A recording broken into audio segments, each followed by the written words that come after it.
Welcome everybody to the First Friday e-call. This entrepreneurship call was the brainchild of the K-State Research and Extension Community Vitality Program Focus Team. And our professionals around the state had a goal to nurture small business and inspire entrepreneurship across the state, knowing full well that more than 60% of all new jobs come from small businesses. The call is intended to engage the knowledge, wisdom, and relationships of local communities with the research and experimentation of the university and the state to create vital communities. And in the past 12 months, Network Kansas has merged a group that it was hosting called the Rural Partners into this group, and that brought another level of richness to the participation. And so we are really thrilled with how people are learning about what's going on here, and we hope to make them better connected to each other. Today's call is really exciting. Deb Brown is well known to any of you who participate on SaveYour.town. I promote SaveYour.town at every one of my presentations on First Impressions, because I think that they just have a wealth of knowledge and positivity and opportunities to share with us. And so Deb is going to leave plenty of time for questions at the end. But if you have any questions, and if you don't have a mic, if you do have a mic, she welcomes your questions during the call. And otherwise, I'm happy to moderate the chat room and help her with those questions too. So Deb, I'm not going to take any more of your time. Take it away. And I just want to mention everybody, the chat room is down at the bottom of your screen where it says more. On my screen it says more, and there's chat in there. And to unmute yourself for a question, you have to click on your microphone, right, Nancy? Correct. Got everybody muted right now because you can really hear what people are doing. You pick up your notepad and we can hear that. Everybody in the call can. Yeah. So I appreciate you doing the whole mute thing. So let's get started. We're going to talk about today, why do people, hopefully if I can get my stuff here we go. So why do people, why empty buildings? Why do owners keep their buildings empty? We'll start with that. And you know, not all of them do. Some use it for storage. Some looks like an episode of Hoarders. Or the owner lives out of town and the owner likes to keep it empty or stored up for a tax write-off. Deb, I am not seeing your screen. I'm not seeing your PowerPoint. Oh, well, just a moment. That might be helpful, huh? Yeah. That's what that share button is for. So let's make that happen. There we go. You can see it now? Right now? Now I can. There you go. Thank you for bringing that up. Yep. And you know, some owners really have good intentions, but not enough money. Everybody familiar with that? So what are the results of having empty buildings? Well, downtown looks awful. Facades need repair. The windows are dirty. Empty buildings actually signify loss in your community, loss of business, loss of positive attitudes, loss of belief in your town. And what begins to happen is that attitude of despair sets in. You may recognize that picture. It's my town, Webster City, Iowa. And the little black and white photo is the company that used to be on that great big green lot. And I used to be the chamber director in Webster City, and the town had spent several years worried about this major manufacturer leaving and falling into despair. And people in town worried, what if they did leave? What will we do when the company does leave? And then the company began laying off people, groups at a time. And that despair turned to, when will they let me go? And how will I provide for my family? Over a 4 to 5 year period, the company closed completely down, and that despair now came real. And even the most positive folks finally gave up. And the town had that negative belief that this would never get better. The savior company had left.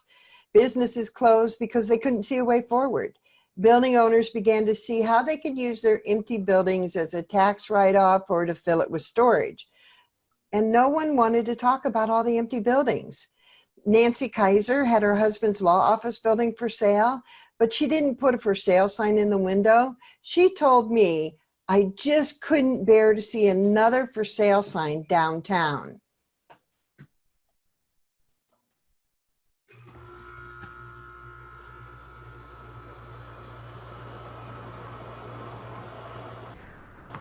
Many windows open. I apologize.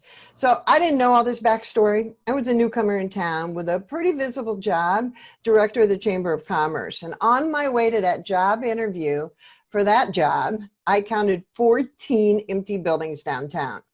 And I knew it would be part of my job to fill those empty buildings. That felt really overwhelming. And then to top it off, 4 days after I started, the movie theater closed. I brought up the topic of the empty buildings at my first executive board meeting, and I asked, how are we going to fill all these empty buildings? Now, I was an outsider, and I really believed we could fill them and didn't share the town's negative belief about them. Joel, my board president, said to me, how are you going to fill these buildings? The town was stuck on the idea that until another factory came to town, they would stay empty. I knew we couldn't continue to ignore those buildings. Oops, we needed to showcase them in some way. And I believe that we could fill the buildings and that right now there were people who wanted to fill them. I knew that we needed to show the buildings off, tell their stories, and dream about their futures. And it would need to be a project filled with lots of people involved in small ways and very transparent. We needed to stop talking about it used to be this way and start talking about the positive ways to fill the buildings going forward. Filling empty buildings with new businesses can be a long process, but I thought if we chose a date and a 3 to 4 hour time span, the chamber could host a tour of empty buildings. That would be just a single small step to kick off the process of filling those empty buildings. And as long as we were at it, why not have the realtors and or the owners in the building to share the details? And how about inviting some of the retired business people, our chamber champions is what we call them, to be there to talk about what was in there before. Once I'd connected with realtors to identify and arrange access to buildings, then I reached out and built 2 important connections. I went back to Joel, my board president, and the man that said, what are you going to do? Well, he's an engineer and a contractor. And I went to the city manager too, and the 3 of us walked through some of the buildings and talked about what could realistically happen given the condition of the buildings and city rules. Mind you, I was not asking them for permission. I was just looping them in. Then other people showed up to help in big and small ways. And here's how we built some more connections for this tour. One realtor got the other realtors to be involved. Several people knew the building owners and got 12 of those 14 buildings I saw to agree to come on the tour. The chamber champions got on board and began working together to share the stories of the building. A local historian joined in the fun and shared what she knew. The engineering company volunteered to make a map of the tour area for people to pick up. Many folks shared it on social media or talked about the idea and encouraged other people to come for the tour. And I'll tell you, even the negative Nellies talked about it. And that's okay too, because some of their friends and families heard about it. I went down and visited the guys at the coffee club, and we all have coffee clubs in our towns. And they just poo-pooed my idea with, it'll never work. Until I asked one guy who had no desire to buy a building or even be positive about the tour. I asked him, don't you have a daughter that lives out of town? What would it be like if she moved back and started a business? His eyes lit up. He could care less about himself, but his kids and grandkids, that was his motivator. And those old guys at the coffee club began sharing about the empty buildings. Crazy, right? These are pictures of some of the buildings, just 4 of the buildings. And there was 1 month between the time we decided to host the tour and the date of the tour. And that excitement grew and grew and grew. If I did it over again, I don't know if I'd take only a month to figure it out. But that's what we did. And people started talking about what kind of new businesses they'd like to see in town. So they shared the information with their relatives and friends out of town. The day of the tour came and 44 people attended. You know, we considered that a success. And several people talked about buying buildings and starting new buildings and businesses. At the wrap-off coffee meeting, everybody was excited. But the small steps did not stop there. And this is the secret sauce of an empty buildings tour. Keep talking about it. During the tour, our chamber champions not only told the history of the building, but shared their ideas about what could be them in the future. And it sparked many conversations and ideas, and those folks continue to follow up the people they spoke to. Some of our local business people shared the list of buildings with people they knew and encouraged them to move to a town that was moving forward. I wrote lots of press releases from our chamber. We sent them to other chambers and economic developers and state contacts, and we post them all over social media. If you look at this picture in the upper left-hand corner, that is a chamber champion and the building owner, and it was the old public health building, and Hispanic church bought the building. The lady in the right here on the white, that's Nancy Kaiser and her husband, who has passed, and she was selling his law office. Whoa. And down here on the bottom, on the left, is a building that was almost on the tour, and I'll talk about that in a minute. And on the lower right is the movie theater. Doesn't it look awful? I guess that's why they closed. So let's talk about success stories from that tour. First of all, 12 of the 14 buildings on the tour are now sold or rented. And that's within a year. The buildings were almost full.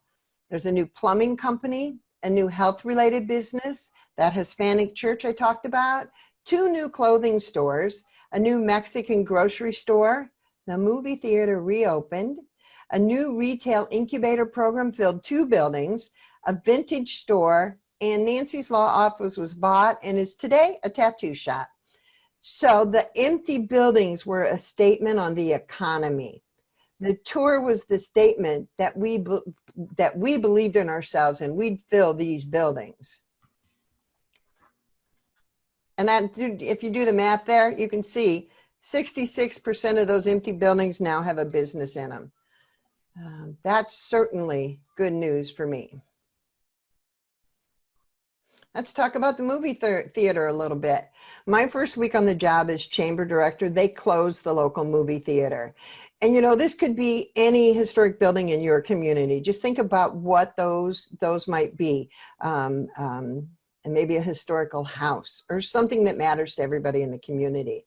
Well, I was a part of the group that said we just could not let that happen. So we formed a 501c3 organization, nonprofit. One volunteer wrote the business plan because she had experience in that. She did it for a living. The CPA volunteered his time to do the bookkeeping we needed at first. And the chamber agreed to accept donations, and they were run through a community foundation so the donors could get tax letters for it. Then we had to figure out a way to raise money to buy the building, fix the building, and buy the digital equipment. While high school students created videos for us that looked like movie trailers. They also named that nonprofit group, they called it HERO, and that stands for Help, Entertain, and Restore Organization. So at first there were about 10 of us, and we talked to everyone we knew about fundraising for this. The local paper followed all our actions and covered everything, including every donation made, they took pictures. And the local radio station ran free ads for us. Someone had the idea to sell the movie theater seats for $300. Now, of course, you didn't get the seat, but you did get a plaque with your name on it on the back of it. And someone else reached out to the alumni and got them involved. And all 300 seats were sold. Local service companies like the Rotary raised money to help save the theater. Now we were at the point where the city had to say something. And the city council gave money, with most of them individually, including the city administrator, buying a seat. We started an Indiegogo campaign and raised $5,000 that way. And yes, we sold hot dogs on Saturdays. We invited the community to come in and help us clean out the basement. The trash company donated a roll-off for it, and 20 people showed up to clean. Most of that restoration work was volunteered, with HERO buying supplies, and people were really happy to help. We talked about it on social media every day. We wrote press releases and sent them all over the state, and every day more checks came in. Here's the fun part. It took us 16 months to raise over $250,000. And when I say we, I mean a slew of volunteers who came up with ideas, and the board said yes to all of them. Even more interesting, by the way, is we only asked for $10,000 from our local hotel motel tax board. We did not apply for any grants. And I know there are some out there, you just have to look for them. But we believed we could do it, and we didn't take grant money because we didn't need it. We knew that it's when you believe and people know you believe, the action happens. And let me repeat one thing. Don't do this alone. Won't work. Gather your crowd, find out from each other connections you need to move forward. And that's foundations and grants and alumni list and people to ask to participate, and just keep taking the small steps. One of the things that came out of the tour of empty buildings was the Incubator Project. And this is one of the buildings in that project.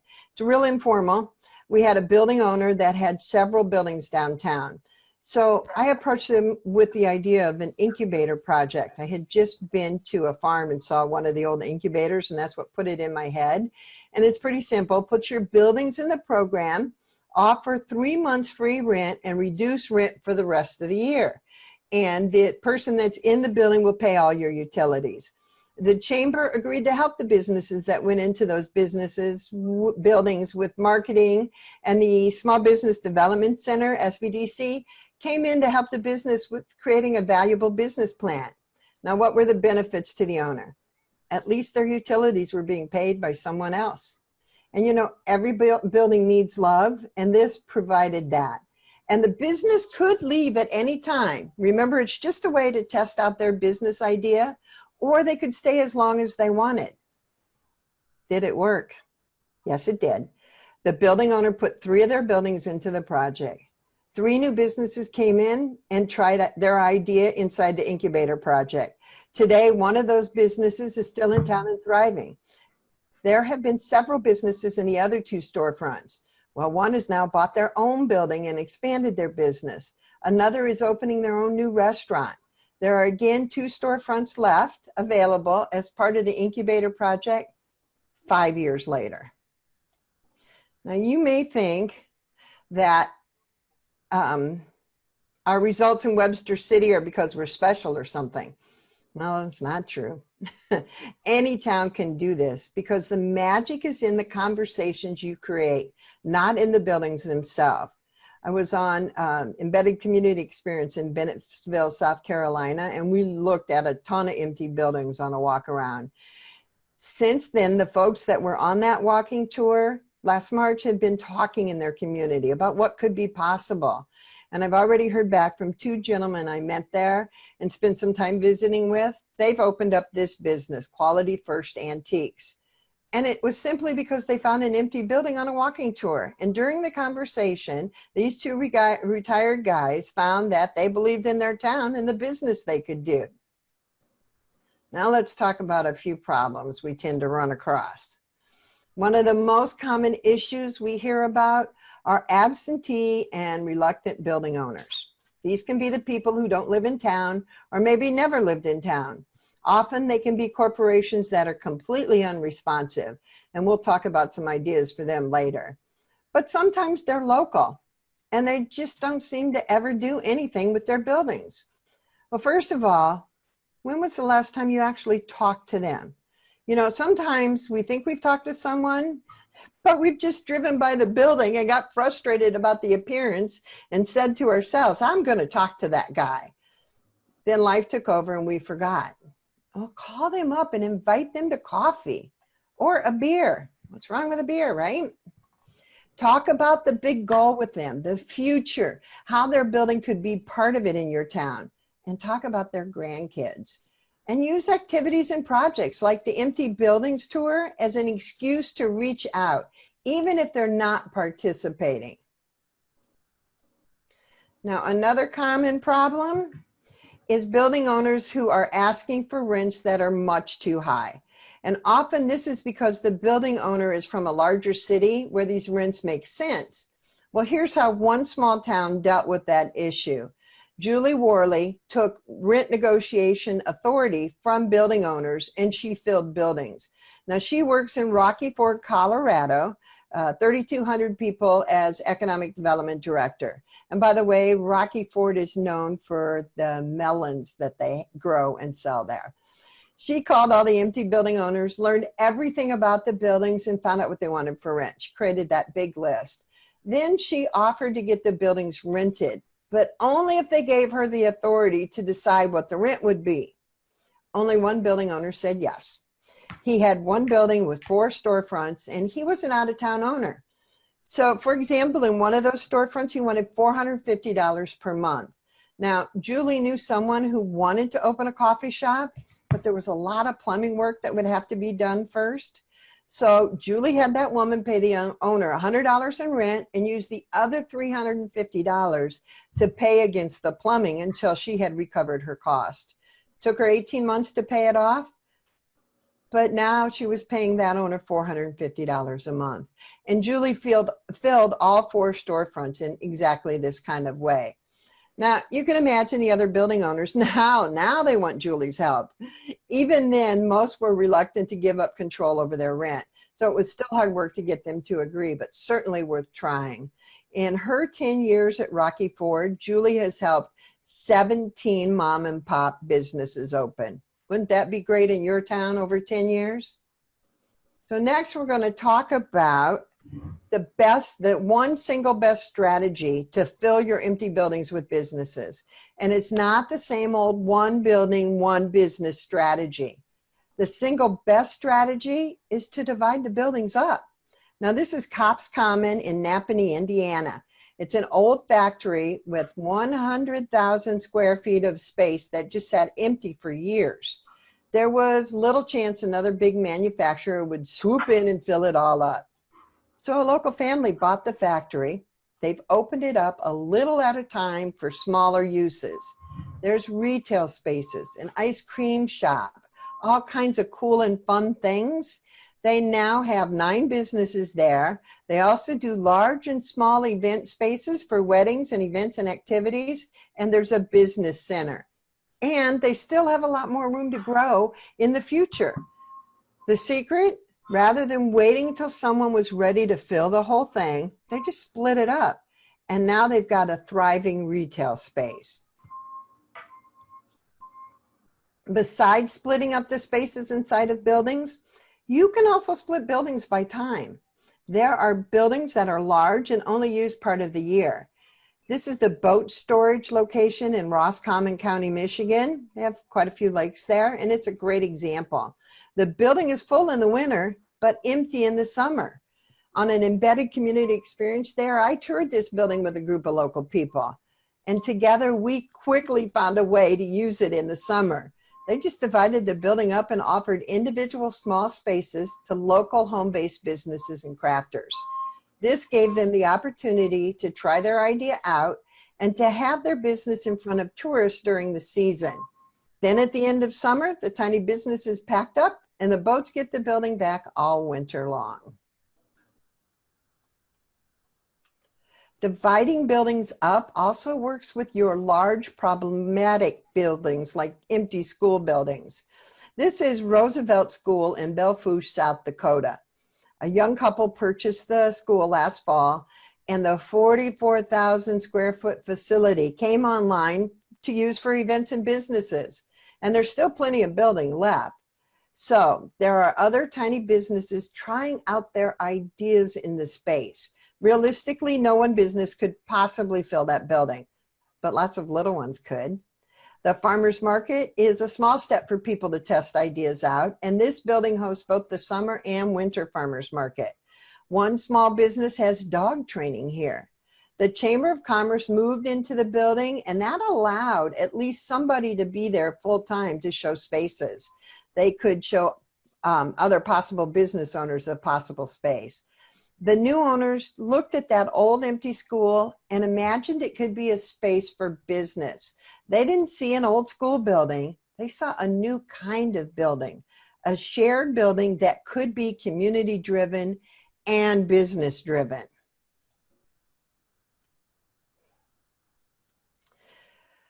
Empty building registries and fines. Centerville, South Dakota adopted a local vacant building ordinance that makes it less desirable to use empty spaces for cheap storage. Fees are charged for rundown, dilapidated properties to discourage absent property owners from holding on to properties that could be turned into businesses. And Centerville is tiny. I don't even know if they have 2,000 people there. We can look at Fayetteville, North Carolina. Now they're bigger, 200,000 people, but they targeted vacant commercial properties in their downtown and started requiring inspection by the fire department every 6 months. Originally, they proposed a $1,000 registration fee, which would have been waived for owners actively listing their properties at or near fair market prices. In that town, the real estate agents really opposed that. So you want to make sure you get your realtors online if that's something that you're going to do. And you can just Google ordinance Fayetteville, North Carolina, and you'll see the vacant commercial ordinances if you're looking for it. I get asked in this particular section, well, who's going to enforce that?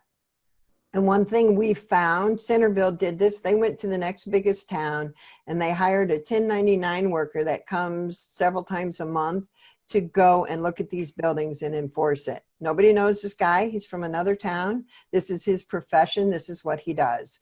So we live in small towns and I know who the building inspector is in my town. And I would think maybe I could talk her out of giving me fines if she just gave me time. But you can't do that so well with a stranger. Next up, property maintenance codes. Both Callender, Iowa and Stanhope, Iowa have changed their city code and added a property maintenance code for both the exterior and interior of buildings. I like it because it sets forth a detailed plan of action, a really good fine structure and no nonsense, do this or we're going to take the building from you attitude. I live 12 miles north of Stanhope and I have seen what they've done with their city code and how they're repairing their buildings in their town. And they have taken one building. And finally, your attitude about your town really matters. You have to leave the committee of negativity alone. They're not going to help you anyway. Start by talking to people just like you who want to save your buildings. You're going to hear lots of ideas and you want to encourage all of them. Try them out. So what if one or two fail? It's really just a test of what works and what doesn't. Failure's not a bad thing. It's an opportunity to learn. And carry that positive attitude forward. Don't be dismayed. As Will Rogers said, America is the land of opportunity, and don't you forget it. Now it is time for questions.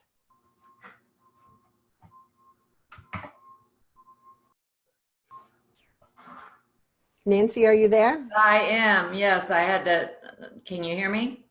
Yes, I can. Okay, fabulous. Okay. Oh, I'll stop the share. Well, I'll leave that up there. That's all right. That's all right. No, I want you to promote that. So thank you so much. You gave us so much to think about.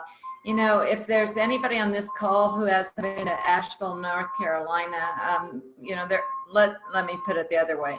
Lots of people have been to Asheville and we all know it's a desirable place to visit. But when we had a national conference there this summer, they told the story of when they looked like the pictures that you show. They were very much down on their knees and downtown was not a safe place to be. They talked about the fact that another thing that happens downtown is there's just not enough eyes on the street. And now people really feel unsafe as well. So you've given us lots and lots of good ways to start that. And it's extremely inspiring. I had goosebumps on my arms at one point, Deb.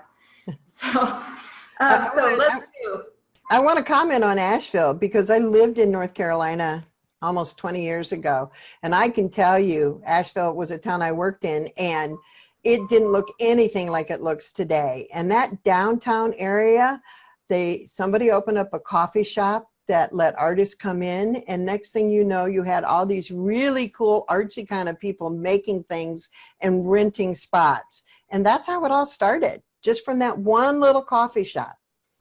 You know, from their perspective, I mean, I think what's really compelling about the Save Your Town method is the whole attitude of talking to lots and lots of people, because from their perspective, it felt to me like there were just a few people pushing it for a long time, and it wasn't until everybody started talking that things started happening. So thank you for those awesome thoughts. I'm gonna, folks, go to the bottom of your screen and open up your mute button if you'd like to ask a question or make a comment.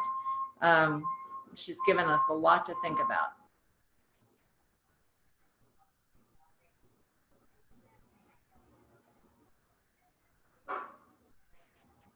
You know, Nancy, I bet people will have questions later. They just can't think of them, or they're too shy to ask them. Feel free to send me an email at deb@saveyour.town. Okay. I'd be happy to answer questions. Very good. Nancy, this is Nadine. Hi, Nadine. One of the things that has intrigued me for quite some time is the idea of either a vacant building ordinance or the property maintenance codes for both the exterior and interior of the building. Where can we find examples of some of those that we might be able to share with our chambers or city council folks? Yeah, absolutely. So Centerville, South Dakota, Google Jared, J-A-R-E-D, Hybretson, H-Y-B-R-E-T-S-O-N. Get his phone number and give him a call. He'd be happy to share what he has. Be sure to tell him Deb sent you. And you said Centerville, South Dakota? Centerville, South Dakota. Okay. It's pretty easy. Both Stanhope and Calendar have their ordinance online, so you can just search for it. And that was Stanhope, Iowa. And Calendar, Iowa. Again, two tiny towns, not big at all. Whenever you guys talk about starting small, you've talked about just wash your dang windows once a month. And it's just impressive how much that difference that makes. Yeah, sweep the sidewalk, wash your windows, and maybe change out your window display. Yeah. Gets people to talking. And about those codes and ordinances, I never recommend that for a first step, unless you particularly know the business owner that that's what they need for them to move forward. But I've heard when people even just start talking about, hey, maybe we should have this kind of code. They bring it up at city council. It shows up at the coffee shop. Next thing you know, you see buildings starting to be spiffed up and for sale signs go in them. That's fantastic. Yeah. Sometimes just the talking about it is the enough incentive. Yep. Yep. The impetus. What other questions do you have? What's the smallest town you've worked with as far as setting up an empty buildings tour?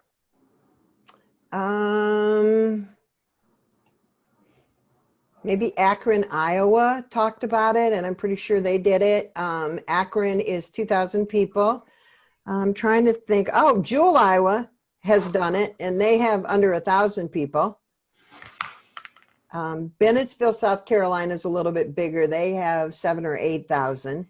And their secret, they forgot about their secret. They are on the way to Myrtle Beach. So when you live in South Carolina, you have to drive right through their downtown to get to Myrtle Beach. So they had forgot how to utilize that traffic. So a thing about fresh eyes coming in is to see those kind of things that you just take for granted or don't even think about. What size towns are you thinking about? Oh, in Northwest Kansas, it could be anywhere from a community that's 200 people up to maybe 2,000. That would be the average size. So we're looking at really small communities. What if you did a 3-day event over the weekend and put several towns together? They did that up in Canada. Becky Worth with a group that did that up in Canada, and they did a 3-day tour of empty buildings along this one stretch of river, and it was very well attended. So it doesn't have to be just one town. You can make it a whole lot of fun and make it an actual event. Highway 36 already has that ambiance with their garage sales up and down it. Yeah, 36 and 24 both do that. It could almost become a county-wide event too, if you wanted to look at it that way. That would be fun. So Jean Carter in Lewisburg is telling us on the chat about years ago, there was an editorial about Metcalf Road in Lewisburg and how trashy it looked. It made the business owner on that road angry, but then he said he took a step back and looked with new eyes and decided it did look bad. He took some time and cleaned it up and did some painting. Now it was like 20 plus years ago, but sometimes just pointing out stuff like that helps. And that reminds me too, in your comment about the town that forgot what its advantage was on the way to Myrtle Beach. Nadine and Jan and I all conduct first impressions visits. So if you would like to be partnered up with a town that's similar in size to yours and have a volunteer group come and give you some comments about your community, why reach out to me and I can get you to the right person. So Roscommon County that I talked about earlier in Michigan, that there was a group of about 10 of us that went to these 3 different towns. And in the middle town, we're standing on a corner, a 3-way or 6-way corner, and all but one building was empty. And there was one that was occupied. And the one that was occupied was this big brick building that faced the main highway with a beautiful neon sign at the top that pointed down and said bar. But the windows, they were tiny windows, they were filthy, and there were weeds all around the building from where we could see it. And I asked, so who owns that? And they said, oh, that's a really great bar restaurant. The entrance is on the other side in the parking lot. So the guy that owned the building was busy, I'm sure. And I told my group, why don't a group of you, 4 or 5 of you, get together at 6 o'clock in the morning with your weed whackers and window cleaners and just go over and take care of it. And then leave a note for that guy. And one guy said, I'll know what to say to him. I'm like, I don't think you will. I think you want to say to him, thank you for doing business in our community. We appreciate it. Because they had a lot of empty buildings. So that's a ninja group. Anybody can do that. You know, anybody can do that. You don't need permission to do that kind of thing. Who's going to complain if you weed whack their building? That's a really neighborly thing to do. It tells you I value your, and there's nothing wrong with saying the words too. I value your work and I know you're busy and I'm happy to do it. It's a great point. Thank you. Okay, I'm taking down notes of people who want first impressions, but send me an email at, here, I'll put it for everybody in the chat box, nkdaniels@ksu.edu. So David up in the chat box said that he worked with a small town that worked with the local realtors to do a weekend whole town open house for all buildings and houses for sale. That's kind of cool. How often do they do it? I don't know. And how are they promoting it? And are they dividing up commercial versus housing? I don't know. Let's see. So maybe we can put that out if we don't get it on the chat. The other thing, David, in Holton, Kansas, I was downtown where their extension office is on the courthouse square. And I looked around and thought, this is the best I've ever seen Holton look. What is going on? And the following weekend in my paper, 45 minutes away, was an advertise or a full page story about Holton's downtown square that was going to do a open house to show them the lofts on around the square. And there were people who were already living there and people who had spaces that could be used. And then other people who were showing what they were in the process of doing. And, you know, it was the baby boomer generation who had money and they liked the idea of being close to that coffee house. They valued their town. And once they're downtown, they wanted to look good. And I mean, as I say, I noticed I'm up at Holton occasionally, and whatever reason, it's like this square looks the spiffiest I've ever seen it. And then it became obvious what was going on. Well, that's awesome. And as we're talking about generations, I think you'll be surprised to learn that those under 40 or under 30, while may not have the initial funding to buy a building and start a business, they are perfect for the shared spaces, for the opportunity to try their ideas out, and they'd love to do that. So let's not forget them either, because we know they are our future. They're here right now. Let's help them. That's right. That's right. And I love the way that you're talking about in terms of using the rent to pay for the problems for a while too. It's an awesome idea. Well, thank you, everybody. Let's see, I've got a couple. Oh, so David says that the answer was that it was just a one-time deal. The realtors paid for the advertising and arranged for the feature story. I believe that's for Holton that he's talking about. Excellent. So, you know, what if you did that twice a year in a small town until everything's filled up? That would be kind of cool. And I love that, Nancy, you saw them in your paper 45 minutes away. So they're doing outreach outside of their own community. That is so important. Well, because what you're talking about too, and with Nadine in Northwest Kansas, is people like these little road trips. Even if they're not rural, they like to experience rural. So we need to remember that that's an asset. You folks in rural are just swimming in that water, and you don't understand how appealing it is to the rest of us.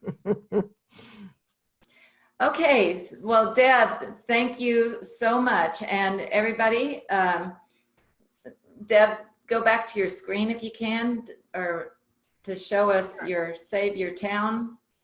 Is it not there? Oh, well, I've got it. Maybe it changed for me, but we're not recording there. There's all of us, so. All of us. And I'll go back one more time. You see it now, Nancy? Yep, now it's there. So tell us a little bit about this.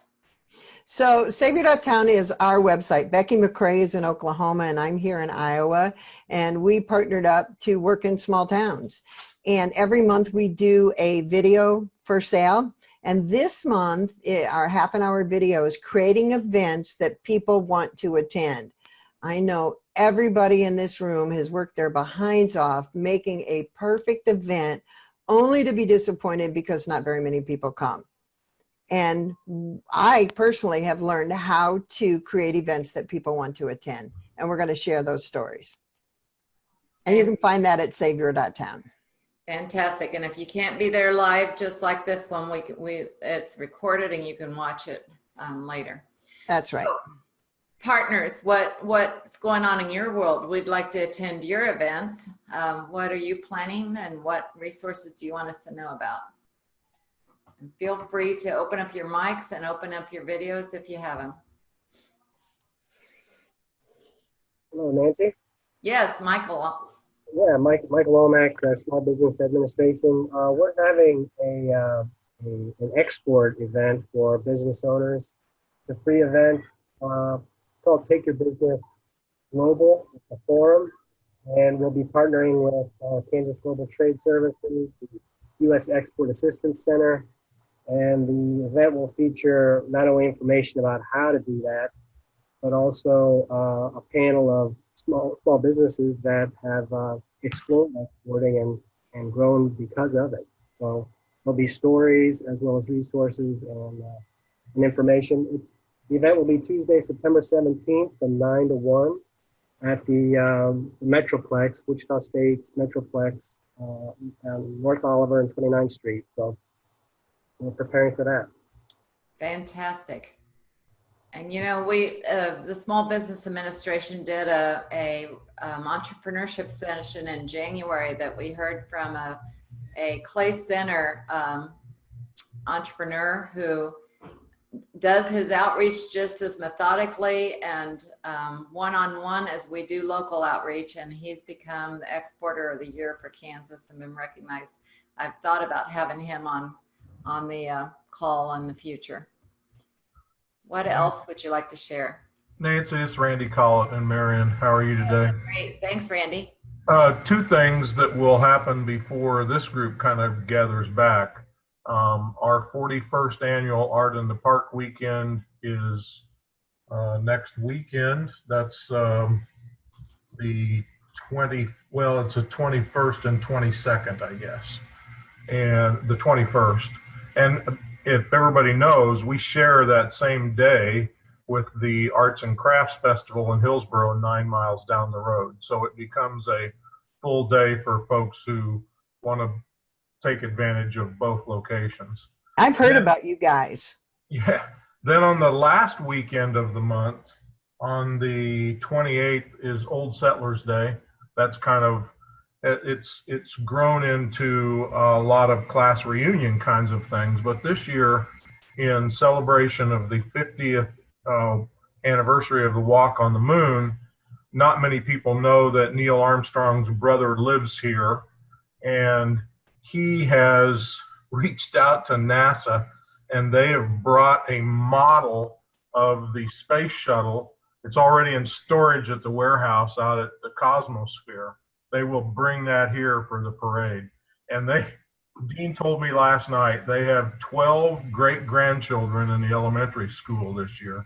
And Wow. they have outfitted all 12 of those kids with astronaut suits to ride on that particular float. So it's going to be a big deal. It'll be a lot of fun. I love the Cosmosphere, by the way. I got a chance to do a blogger's tour in Hutch, and we got to see that and go, I touched Armstrong's suit. So it's an amazing facility that Kansas has. And a shout out to Chris Lane, who's on the call too. That's my friend from Savannah, Illinois. Oh, very good. Thank you, Randy. Marion, Kansas, September 21st. And if you need an out-of-town place to stay, the Elgin Hotel is gorgeous. Who else?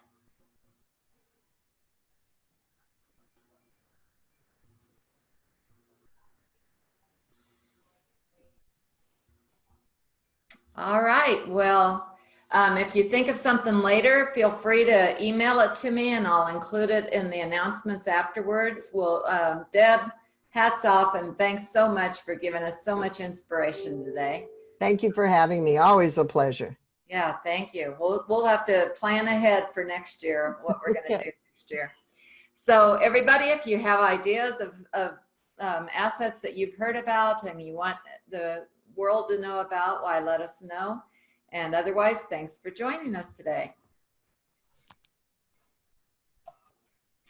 Oh, I guess nobody will hear this, but I forgot to tell you who our next speaker is. Our next speaker is Deborah Franklin, who's going to talk about SBIR and STTR funding for small business next time. And our thought for the day is dream big, stay positive, work hard, and enjoy the journey. And that is from a man named Uriah Faber, an American mixed artist, martial artist and actor who fights in the Ultimate Fighting Championship. So those are good words to live by no matter who you are. Indeed. Take care, everybody. Thanks very much. Great presentation. Thank you.